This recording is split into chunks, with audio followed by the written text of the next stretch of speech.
Tiziana Redavid, designer, architecte, directeur artistique de la marque La Mola. La marque La Mola a été créée fin années 90 comme une évolution naturelle qui a duré plus de 15 ans. Parce que quand j'étais ado, dans l'usine d'un copain de mon père, en fait, déjà, j'adorais regarder les machines, le fonctionnement, tout ce qui était métallique, un peu industriel.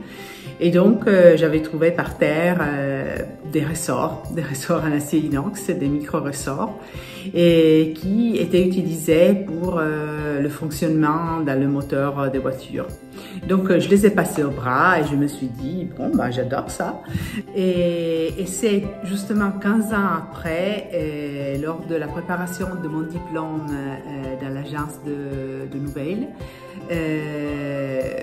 que Jeanne Nouvel même me dit, eh ben, écoute, ça c'est génial, il faut absolument que tu prends cette route, que tu cherches de le commercialiser et tout ça. Et donc, c'est à partir de là qu'en rencontrant quelques temps après Issey Miyake, que j'ai commencé à le commercialiser dans le monde entier. Au début, j'ai choisi les noms de façon très simple, très rationnelle. Le bracelet 97, c'était l'année de lancement commercial, et le collier numéro 1, le collier numéro 2. Mais après un voyage en Afrique où j'ai dessiné là-bas la ligne Africa, je me suis dit que de donner un petit côté de rêve, un petit côté d'imaginaire, ça aurait été très bien aussi. Et donc, lune, etc.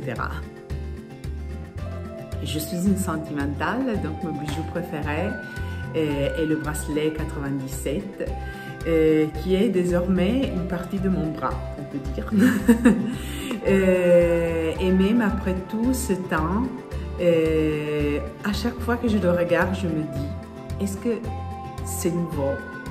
Très important pour nous est le thème de la durabilité. Disons plus dans le sens de penser à quelque chose qui dure dans le temps, qui est bien pensé, bien intégré dans la contemporanéité et très proche de l'homme, qui cherche à être quelque chose qu'on a envie d'avoir sur soi, qu'on a envie d'avoir à côté de soi, qu'on a envie de porter. Et dans nos projets, le processus de production passe toujours par de l'industrie au handmade craft. Je pense qu'à la fin, ça se voit et les gens sont quand même attirés de ce côté jeu, joyeux dans nos produits. La fabrication pour nous est toujours une discussion entre l'industrie et l'artisanat.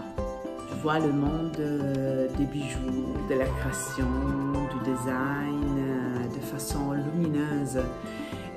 Car je crois que surtout dans des périodes de crise comme celle dans laquelle on est en train de vivre en ce moment, notre tête, notre cœur, tout notre corps ont besoin de beauté, d'art, de respirer, de sentir quelque chose de différent, une ère différente.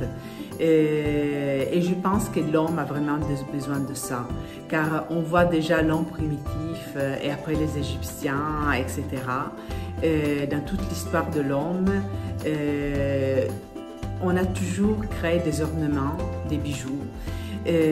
Donc on peut dire que l'homme ne peut pas faire différemment. L'homme a besoin de ça pour vivre.